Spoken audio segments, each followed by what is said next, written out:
Oh, let's see. This is my first live stream. Oh, can I go full screen? Can I go full screen? Maybe not. All right, I'll just get to stickering. Wait till people start joining in. There are, oh, we got a couple people. So there's waves here in Hawaii this morning. And it's just like, it's not that big, super fun looking now. Here, let me move this real quick because I'm gonna be wiggling around on the bed while I sticker this board. I don't want it to shake the camera. What's up, everybody? Yeah, so like I said, there's waves this morning and looks super fun. But the problem is the board that I would ride today, the other one I've been riding is broke. So got to sticker up a fresh one. I got a super brand Answer model, carbon strip up the bottom, features fins.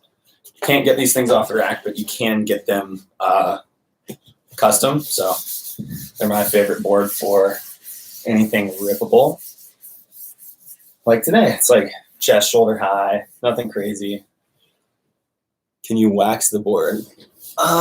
Yeah, I could do that. I might have wax in here. I'll have to see. But yeah, so it's gonna be a fun day. Surfing the beach park. Too small for pipeline and all that jazz. But yeah, just figured while I was doing the stickering, I'd turn on a live stream and do a little Q&A. Favorite wax. Favorite wax is hands down Foo wax and sticky bumps. I use sticky bumps as a base, and hold on, gotta focus. I always cut these things.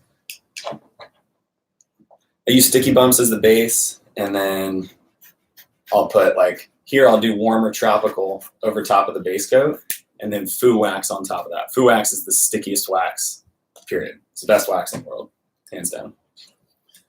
Main thing when stickering, you can't have any residue on there or sticker won't stay. So it's pretty crucial to make sure the board's clean, not sandy, not salty, not dusty. I'm pretty anal about my sticker jobs. I kind of do them in the same spot every single time for years now. No curveballs here. I'm a man of a creature of habit. So start up at the nose and then just work my way back. Do a kneel at the top. There you go, standard placement. Give me 1 second. I'm gonna try and get more light in here.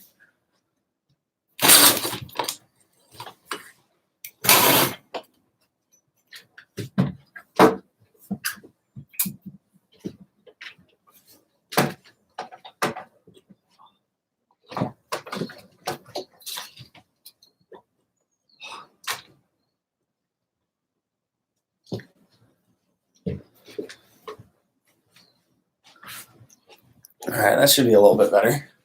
Let's see. Thoughts on James Jenkins? He's the man. James is the man. Taught me how to foil, him and the guys at Real Water Sports.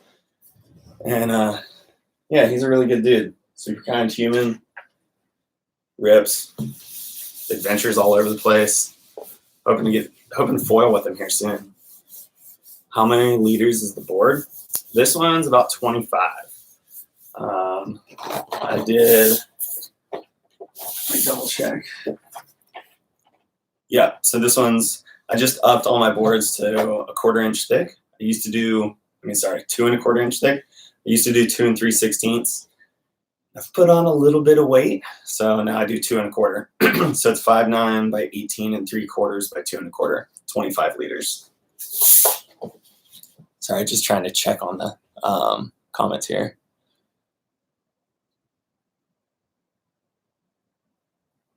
Also, Daniel Perlacki, thank you for the kind words about Surfboard Pole. Honestly, my series doesn't compete with the likes of Jamie or Koa or anything else. Koa's surfing the biggest waves in the world. Jamie's doing some of the craziest stunts. Like, just is what it is. Those guys have pretty rad content. I'm not looking to compete, just doing my own thing. So I appreciate all you guys who've been joining along. I have never surfed Montauk. I've only actually surfed in New York once back in 2009. I came up for a hurricane with Alec Parker and Benny B. And yeah, it was super fun, really good. It's kind of hard. Like, up there's so far away from my house that, and typically, like, if up there's going to be good, then down my way is going to at least be decent. So it's kind of hard to leave.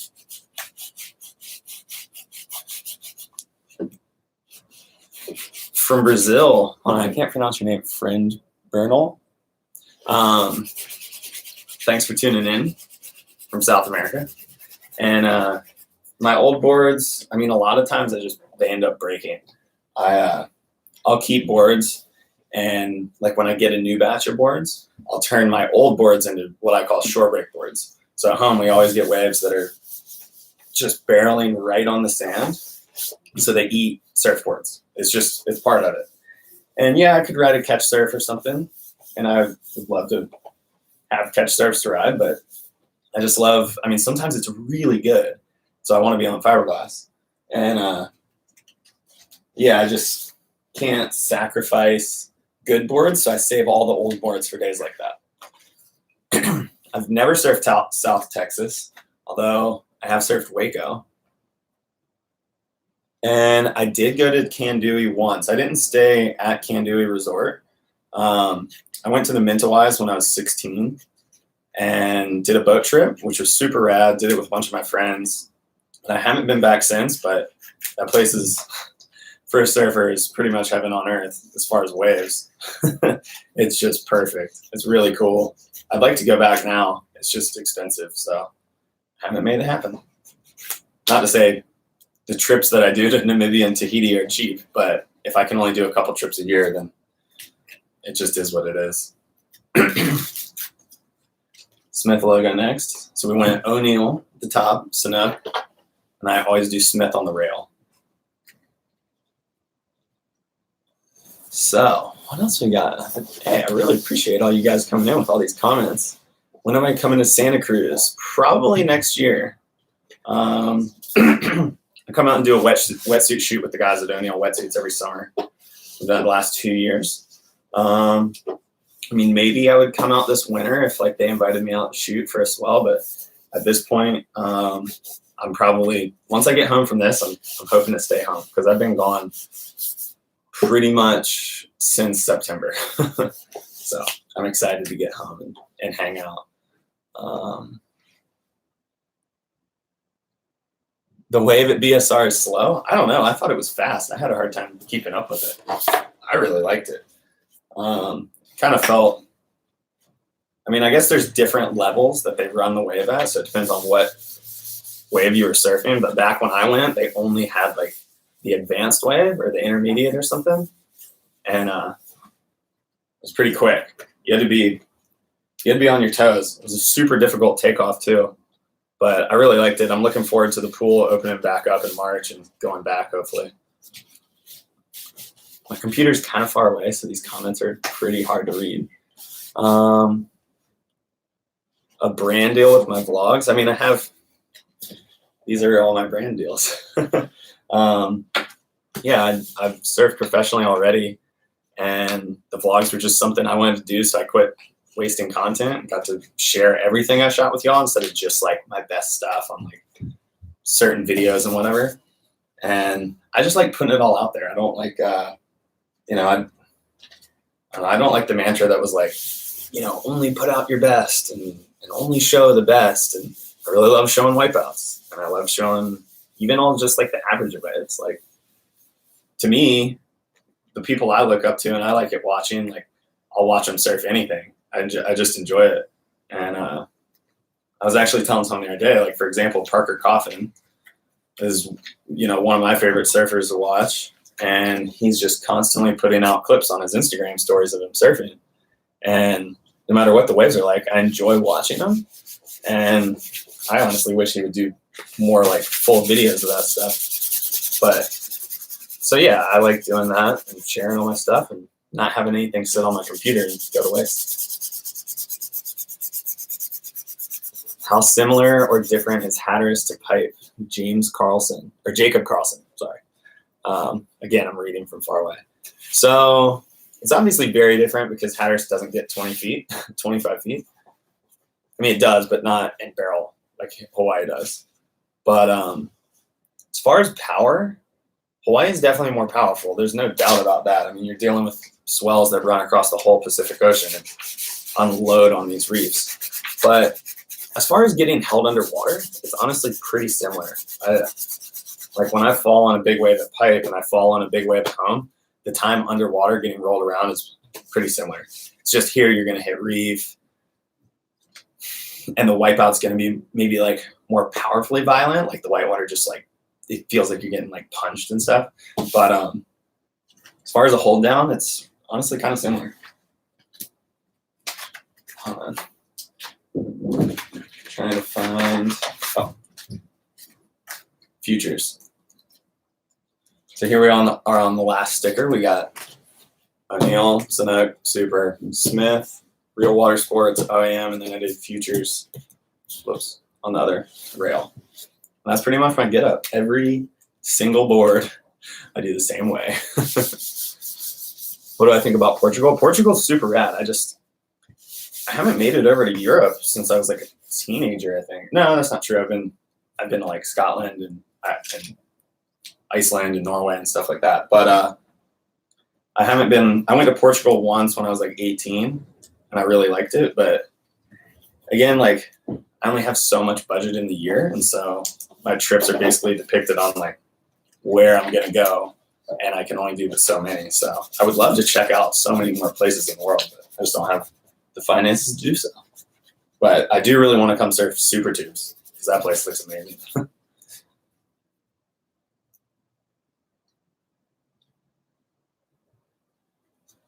Kyle Clayton asking about the day of the decade back. It was about 10 years ago. Actually, I think it was it was November 2007. 2007, yeah, because I was 17. And it was like Tropical Storm Knoll. Hands down, it's the biggest I've ever surfed it. It's not the biggest Hatteras has ever been, but I've just never. That was when Will Scudin was living in Hatteras at the time, and him and Joey Crum were doing jet ski stuff, and that was like the day they'd been waiting for and training for years. And they launched the ski. Well, we all launched the ski, helped them launch the ski, and I was trying to surf the inside because like right off the jetty was barreling, like 12 to 15 foot on the face, and then Will just came in and grabbed me. He's like, "Come on, we're going out there." And I was like, "Are you sure?" Like, I don't know. And yeah, he towed me into a wave that was like, him and I were saying it was maybe 30 foot on the face. It was a set and it closed out. Super rad. It was a really long hold down. I was honestly like tripping. And I had just gone to Hawaii the year before that, or that year. And honestly compared the hold down to like the ones I had, here in Hawaii when I surfed, it was pretty gnarly. But I only caught like 2 or 3 waves and then came in and he picked someone else up and took him out. That was like definitely a very historical thing for us to pull off on a swell that size. There was definitely 30-foot sets on the face, not backs.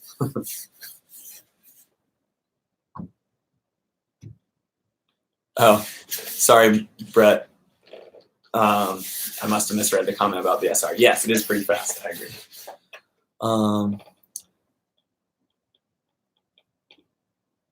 I like this. Hold on.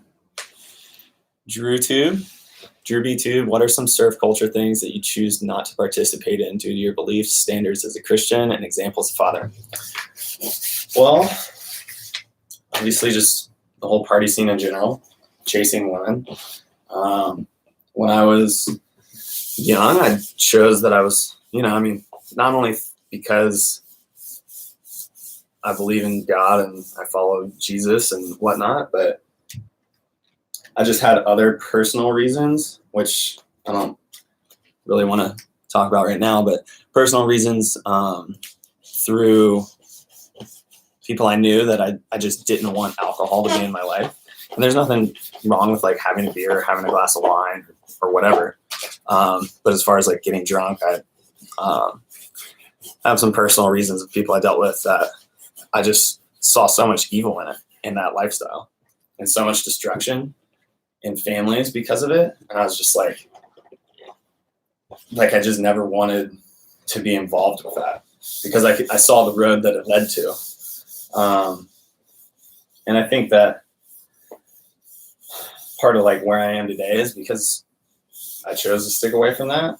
I have a very addictive nature as well. So like if I'm doing something, whether it's fishing or whether when I was a teenager, it was video games, surfing, like I could be building fingerboard parks with my kids. Whatever I do, I have like a very addictive nature. I just want to like do it all the way and like do it the best. And I definitely looked at like, not that I ever had a desire to like drink and party and stuff, but I know that if I did go down that road, it likely would have ended very badly because of just, you know, my very addictive nature. So,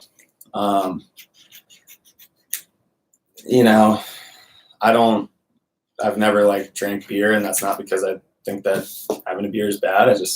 I never had a desire to because I just saw the negative effects of alcohol. And so I don't know, it was very off-putting to me. And then just as far as like chasing girls and stuff, you know, I grew up with people who were, and there's a lot of empty voids that are left there. You know, it gives satisfaction for but a moment or but a couple weeks or something, like depending on the relationship, and then you're left empty again. And through Jesus, I never felt that emptiness. And so I just always desired to, you know, seek out, like if I was going to date someone, I wanted it to be someone that I might potentially marry. And yeah, I actually just might as well keep going.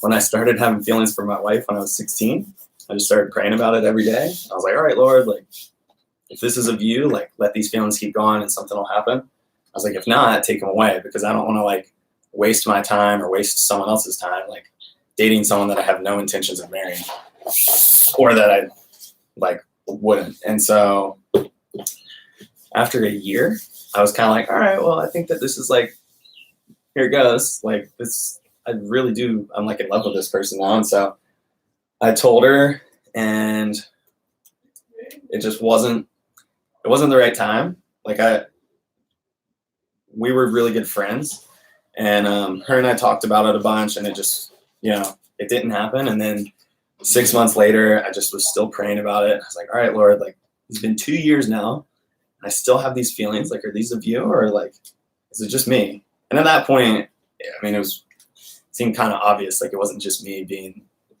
you know, a teenager. I really did have feelings for her. And so I confronted her again, and we just started praying about it together. And then it was like, maybe 2-3 weeks later, and we were in church one day, and she just looked up and said she heard this voice from the Lord that was like, it's Brett. And we started dating. I mean, we didn't really start dating. We just started talking. We were spending time together talking about my goals for life and the future and hers, and trying to figure out what, you know, if this was like something real, her and I's relationship, and if it was from the Lord. And it became very clear that it was. We got married a year later. So I forget who asked that question, but long story short, I just, you know, I honestly feel like I did better about devoting my life to Jesus when I was younger. I feel like I screw up more now, you know, putting other things in life first, whether it's just work or family or whatever. But when I was a teenager, I was very focused, and I really desire to have that same focus I did then now.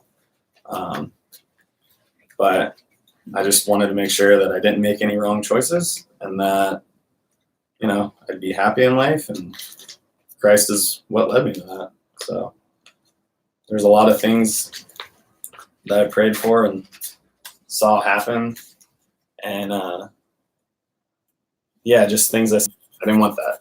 I knew that the path I was on was right. So yeah, I don't know if that answered the question. Kind of went on a little rant there. Oh yeah, true too.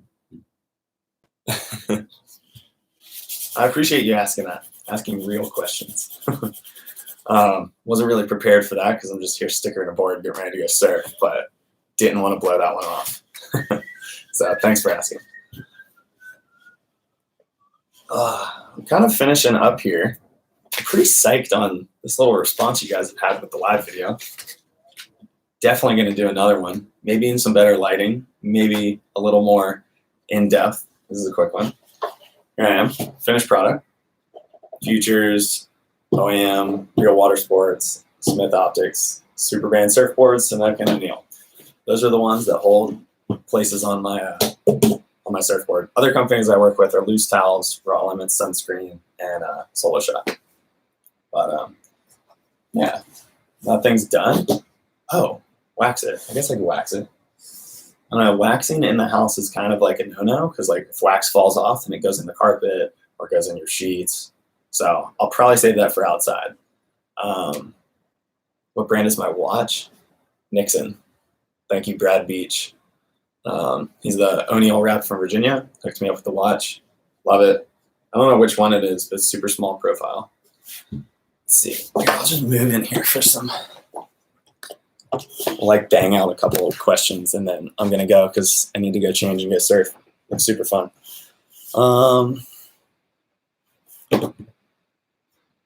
Since you're 6, ever coming to Chile? Seba Ricky? Rick? I'm really sorry if I pronounce these names wrong. I probably will come to Chile at some point, but it would have to be for some sort, like I'd have to get invited or figure out something I could film around the trip there, which kind of goes with everything I do. Unless there's like a certain goal or a certain like invite of something I need to get done in a location, then I typically stay at home. I like it at home. Favorite Mario Kart level? Jacob Carlson. Oh man, I don't know. I really like the beach. The beach. What's the name of it? Koopas? No. Shoot, whatever the beach level is. That's my favorite, hands down. How do you bail on closeouts, and what's your secret to late takeoffs? I'm gonna give my secret to late takeoffs in a tutorial video. I just haven't had the time to shoot it. Hopefully, when I get home, I'm like starting to get caught up on these videos. Definitely want to do a video about that. So, Pickle, Fork, and Wiggles. What are these names? That will be coming. Let's see. I'm gonna scroll up. There's a bunch of comments I missed when I was chatting a minute ago.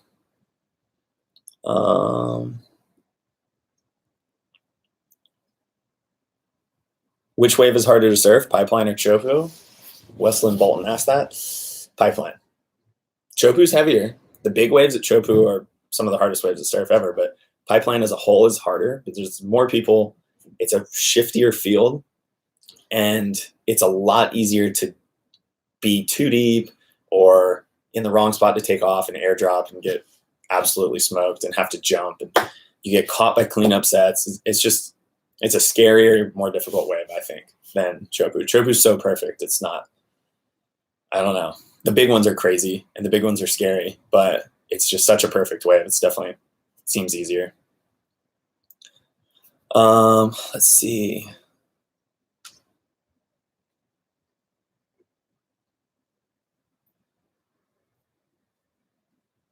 Do 2 more questions and then I'm going surfing for real. What about closeouts? Do I stand until I get smoked or jump? I jump. I always jump. I mean, if it's a straight closeout, I'll jump. If there's any chance I could make the wave, I'll hold on till the last minute, like just, because you want to make it. The waves that you don't think you're going to make are the best ones when you do make them. If it's a straight closeout, though, if I like take off and I bottom turn, I'm like, okay, I'm not going to come out of this. I wait until the lip hits and the whitewater starts shooting up, and then I jump. Sometimes I'll jump, depending if it's like a running wave and it's just going to like pass me by. I'll dive forward and try and body surf the wave, because then you like body surf and ride it out until the wave like is compressing and it's more whitewater and less lip to like get sucked over.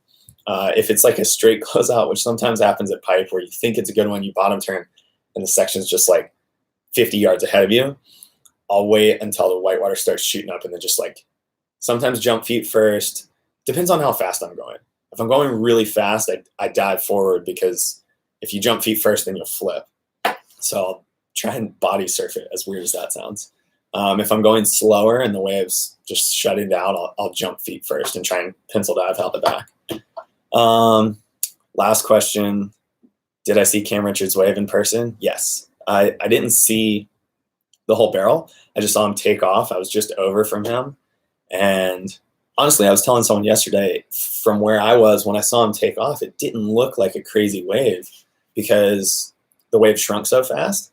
And like, it just did. I don't know. There's certain waves out there when you see them come in, you're like, oh my gosh, this is crazy. That wasn't one of them. But then like every person that paddled out after that I talked to was like, oh my gosh, like they either knew who he was and they were like, Cam Richards got the most crazy messed up wave, or they were like, some kid got the most crazy messed up wave. And so I just kept hearing, because I surfed for like probably 2.5 more hours. I just kept hearing about this psycho wave he got. And then when I came in and saw the clip, I like couldn't believe it. I'm so stoked for him. That was like pretty insane. There's a crew of us like East Coasters that all sit in kind of the same zone, and we might shift around a little bit, but there's like this area that is like where we always are. And for one of us to get a crazy wave like that, it's pretty cool. So anyway, I'm gonna head out. There's waves. Looks fun. Board stickered. Time to surf. So appreciate you guys tuning in. This has been super rad. I'm definitely gonna do another live video soon. There's way too many questions on here for me to catch up and answer. And yeah, thanks for the support.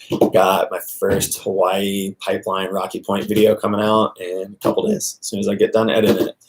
See y'all then.